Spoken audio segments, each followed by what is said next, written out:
Bom, gente, vamos dar início a mais um vídeo para o canal Mente Aberta. Nesse vídeo aqui eu vou fazer para vocês uma sessão que visa aí a abertura da exploração, né, de um livro que foi utilizado pela minha professora na faculdade a qual eu estudo, né, a professora da cadeira de estágio 1. E aí ela usou os textos de um livro, onde o nome do livro é Demandas Atuais em Psicologia, Formação e Atuação Profissional.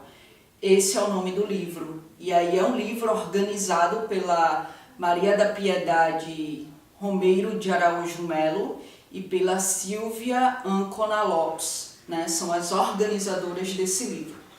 E aí esse livro é composto por vários escritos de autores, né, que falam sobre as demandas atuais em psicologia. Ela utilizou alguns textos desse livro e o livro no todo é muito importante, sabe, para a gente, né, que é estudante de psicologia, para que a gente possa entender as demandas atuais, para que a gente possa, de fato, compreender esse contexto atual o qual vivemos. E aí, o texto que eu vou trazer para a gente começar a explorar aqui é o primeiro texto do livro, que é do Manuel Antônio dos Santos, certo? Ele fala da adoção no cenário dos novos arranjos familiares. A família homossexual em pauta. É um texto, são aí escritos um tanto quanto longo, né? Um tratado um tanto quanto longo, então vai ser dividido em partes. Bom, a partir de uma abordagem psicológica, a gente vai aqui explorar, né, esses contextos familiares. Por quê? Porque como futuro psicólogos, porque a maioria aqui é estudante como eu, né, a gente precisa de fato nos aproximarmos desses novos contextos familiares, né, dessas configurações familiares contemporâneas, para que a gente possa entender de fato a dinâmica, né, porque são demandas atuais e que com certeza chegam até a gente e a gente precisa de fato estar familiarizado com essas demandas, certo? Então, dentro dessa nova configuração familiar, o que mais desperta polêmica, quando eu falo dentro dessa nova configuração familiar, eu estou falando, né, da família homossexual que está em pauta, né, e que enfim, o que é explorado nesse texto por Santos. Então veja, dentro dessa nova configuração familiar, o que mais desperta polêmica é a questão da adoção, né? É a questão da adoção por casais homoafetivos. Então, o objetivo é entender mesmo essa demanda que é atual, né? Estamos aqui diante de uma demanda um tanto quanto complexa, né? Porque trata-se aí de uma configuração familiar que, como Santos vai dizer, é uma configuração discrepante do padrão tradicional de família. Então, gente, tem em torno disso, né, todo um preconceito envolvido, justamente porque é discrepante do padrão tradicional de família, né? Nesse período na faculdade, o período que passou, né, porque agora eu estou de férias, mas eu estava no 8º período e aí eu paguei uma cadeira voltada para as relações familiares, tá? E daí o meu professor, ele trabalhou com um texto de Anna Bock, né? Um dos textos trabalhados foi esse aí de Anna Bock, pertencente ao livro Psicologias. E aí eu acho muito pertinente agregar esse texto de Anna Bock a esses escritos aí de Santos, né? Porque esse texto de Anna Bock, que mais precisamente está no capítulo 16 do livro, né? Ela fala de família, ela vai dizer que ao modelo tradicional de família somam-se muitos outros modelos, né? Ou seja, a partir da segunda metade do século XX, a configuração familiar, segundo ela, tem passado por mudanças aceleradas em sua estrutura. E aí esses novos modelos de família, somados ao modelo tradicional, vai dizer Bock, que não é possível afirmar que são modelos melhores ou piores do modelo tradicional. São aí modelos diferentes, né? O modelo de família, esse modelo de família tradicional consiste em quê? Pai, mãe e prole, né? Que são os filhos.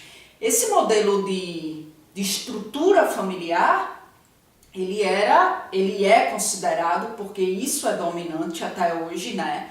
Ele é considerado o modelo ideal, né? É o modelo ideal, isso eu digo pelo modo dominante de pensar na sociedade. A sociedade, de fato, tem esse pensamento, né, muito enraizado de que modelo de família e modelo ideal de família é pai, mãe e prole. E aí o que acontece? Segundo Anna Bock, esse modelo padrão, ele é bastante usado, né, para classificar todos os outros como desestruturado, como desorganizado, como problemático. E aí Anna Bock, ela vai frisar que nessa compreensão há sem dúvida um julgamento que é moralista, né? É um julgamento moralista, não é um julgamento científico, tá? Até porque a família, ao longo da história, nem sempre foi essa família tradicional, bonitinha, que a gente conhece, esse modelinho ideal, mãe, pai, prole, sabe? E aí Anna Bock, ela vai apontar que o antropólogo americano Morgan, ele demonstrou que desde a origem da humanidade até aqui, tivemos aí diversificadas formas de organização familiar. Se a gente de fato vai para a origem da humanidade até hoje, atentando-se à evolução da estrutura familiar, a gente vai ver que não foi desde sempre, não é desde sempre que existe esse modelo bonitinho, mãe, pai, prole, sabe? Tivemos aí a família consanguínea, em que irmãos casavam-se, tá? Tivemos a família punaluana, em que havia o casamento de várias irmãs com os maridos de cada uma das outras, né? E os irmãos também casavam-se com as esposas de cada um dos irmãos, né? Tivemos aí a família sindiásmica, que tratava-se do casamento sem obrigação de morarem juntos. Tivemos a família patriarcal, que diz do casamento de um só homem com diversas mulheres. E aí, finalmente, a família monogâmica, né? Que é quando, de fato, se funda sobre o casamento de duas pessoas, com obrigação de coabitação exclusiva e fidelidade. Anna Bock vai falar tudo isso em seu texto. Então, vejam, tomando esses modelos, né? Tomando esses modelos, a gente pode dizer que a família, como a conhecemos hoje, não é uma organização natural, nem uma determinação divina, né? Pai, mãe, prole, é a organização natural da estrutura familiar. Isso aí é uma atribuição divina de Deus, de que a estrutura familiar é essa pai, mãe, prole. A organização familiar, ela transforma-se no decorrer da história do ser humano, né? E aí eu complemento com a fala de Santos nos escritos dele, né? Ele diz que a família é uma criação humana. Como Anna Bock diz, não é criação divina, é uma criação humana, é uma criação mutável, né? Que está reinventando-se, que está alterando-se a cada época. Então vejam, hoje em dia a gente está aí diante das mais diversificadas formas de família, né? E aí temos a necessidade da atenção de psicólogos, não só os psicólogos, mas os antropólogos mesmo, né? Os cientistas sociais e profissionais de direito, para respaldar, para estudar para compreender a construção desses arranjos que divergem dos padrões normativos, sabe? Objetivando uma desconstrução mesmo quanto ao que é família. Então a família homoafetiva, ela é comumente atacada, né? Ela é comumente a mais atacada. Comumente, não estou dizendo que é a única atacada, mas comumente ela é a mais atacada. É a configuração que enfrenta aí diversos desafios, né? É a configuração que enfrenta diversos obstáculos. E isso aí é pontuado por Santos, né? Sobretudo quando se trata da adoção.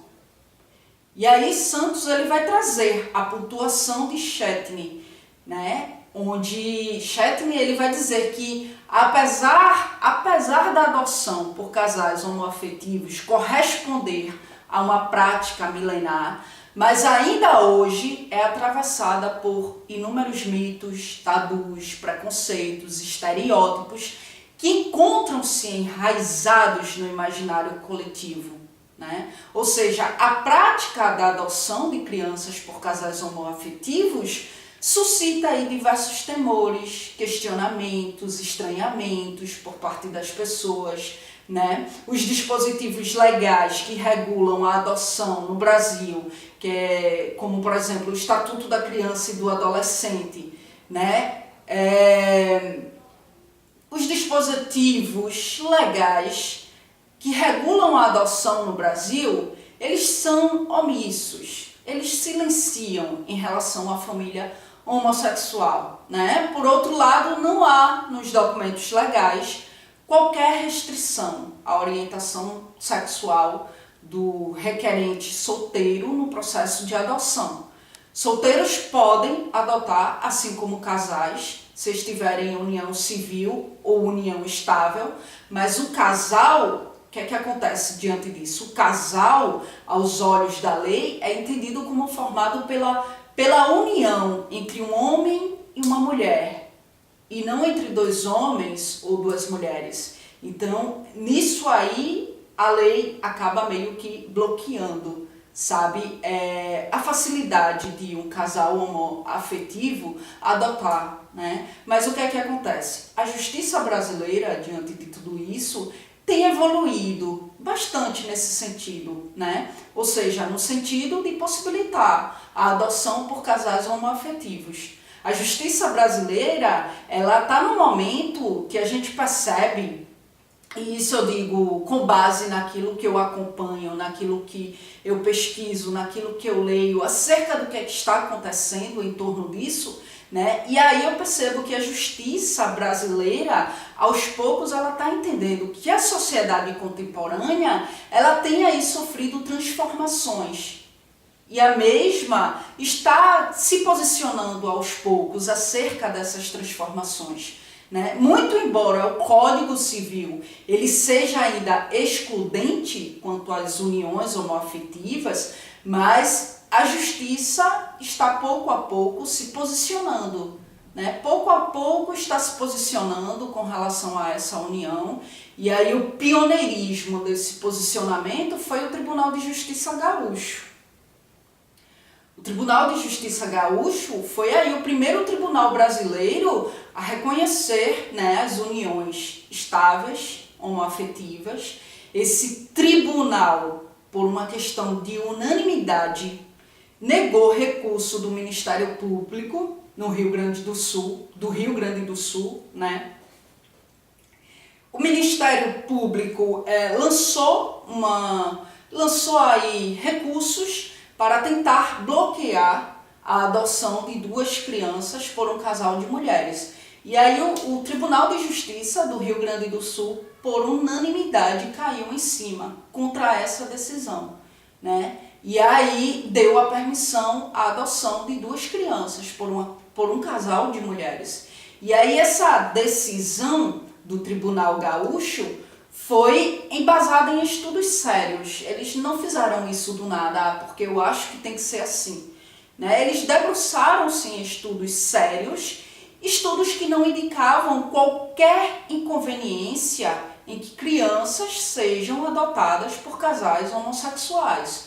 Porque o que importa mesmo é a qualidade do vínculo, é a qualidade do afeto, né, no meio familiar. E o qual essa criança será inserida, o qual essa criança será acolhida, né? Se tem uma qualidade de vínculo ali, se tem afeto naquele meio familiar, o que importa é essa criança ficar bem e estar bem, né, nesse ciclo. Então, essa decisão do Tribunal de Justiça Gaúcho foi de fato um impulso considerável no que diz respeito à adoção de crianças por casais homossexuais, certo? Bom, gente, então eu vou cessar aqui, porque eu não gosto de fazer vídeos muito longos, porque fica cansativo, né? Tanto para mim, que estou gravando, quanto para vocês. Mas a gente ainda continua essa temática, continua aí com esse texto de Santos, que é bastante rico, né?